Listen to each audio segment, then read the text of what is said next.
In this video, we will show you how to open Citibank account online. If you guys want to get started with a Citibank account, you can use the links down in the description.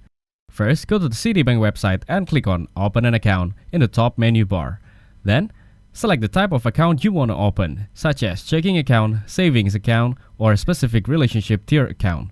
Now, fill out the application form with your personal details, such as your name, address, and contact information.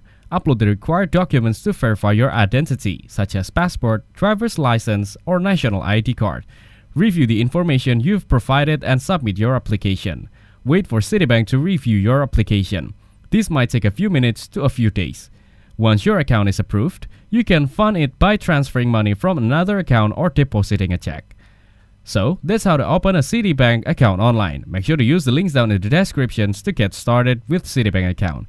If this video was helpful, please consider leaving a like and subscribing to my channel. With that being said, I'll see you in the next video.